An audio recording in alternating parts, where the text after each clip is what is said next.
I don't know who needs to hear this, but the system is rigged. And sometimes, the most toxic traits are the very ones that lead to success. It happens again and again. The liar, the cheater, the manipulator.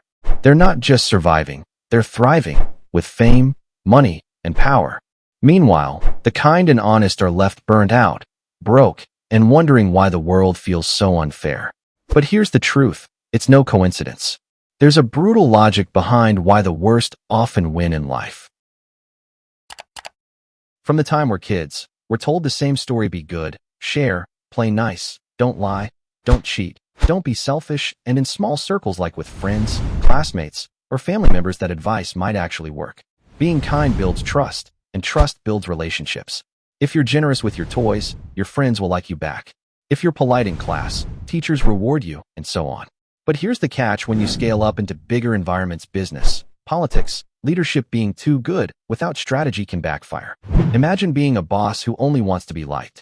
You'll avoid tough decisions, you'll get walked over, and your kindness becomes weakness. Think about it. Being good with friends is an advantage. But being good with employees without strategy? That's playing with fire. If you can't make hard calls, if you can't say no, if you can't risk being disliked, you'll never rise. The world doesn't reward nice at scale. It rewards those who can balance kindness with power. Centuries ago, Niccolò Machiavelli wrote The Prince, a book so controversial it was banned in some places.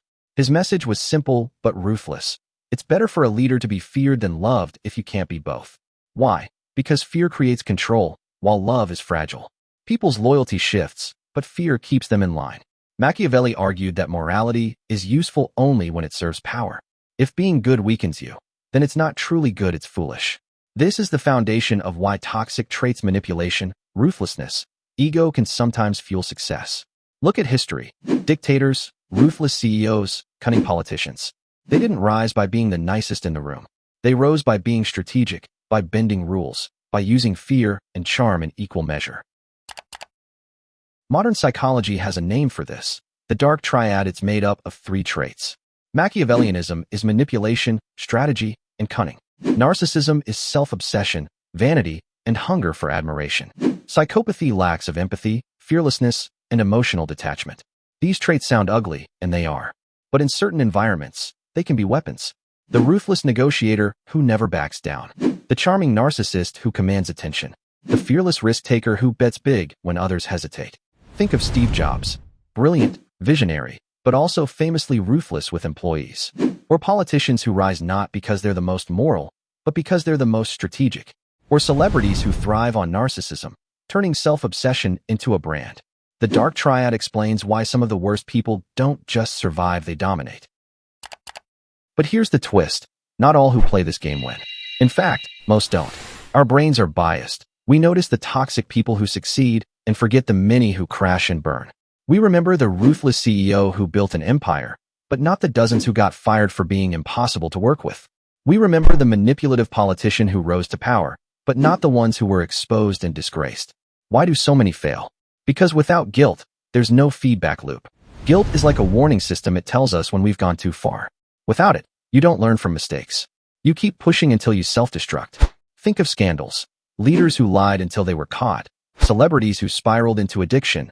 Billionaires who lost everything because they couldn't stop. The same traits that fuel success can also guarantee downfall. So, how do you take the power of these traits without destroying yourself? By using them strategically. You don't need to become a narcissist or a psychopath, you just need to borrow the tools. 1. Empathize less, but where it matters. Don't let emotions cloud every decision. Care deeply for your loved ones. But in business, sometimes you need to step back and make the hard call. Example: a CEO who lays off 10% of staff to save the company and protect the other 90%. It feels cruel, but it's survival. 2. Stop chasing external validation. Narcissists thrive because they don't wait for approval. You don't need to be arrogant, but stop living for likes, applause, or constant reassurance. Think of Elon Musk. Love him or hate him, he doesn't wait for permission. He acts, and the world reacts. 3. Speak up even if you're unsure. The world rewards visibility. History remembers the ones who stood up and spoke, not the ones who stayed silent. Confidence often beats correctness. In meetings, in classrooms, in life, the person who speaks gets remembered, even if they're not always right. The truth is, the worst people don't always win. But when they do, it's because they've mastered traits most of us are too afraid to use. The challenge isn't to become toxic, it's to learn how to use these dark traits strategically, without losing your humanity. Because everything has a cost. If you lean too far into manipulation, you'll lose trust. If you lean too far into narcissism, you'll lose connection. If you lean too far into psychopathy, you'll lose your soul. But if you can balance them, if you can be kind but not weak, confident but not arrogant, strategic but not cruel, you'll have the best of both worlds.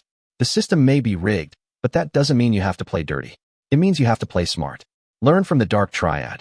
Use their tools wisely, and you'll rise without losing yourself.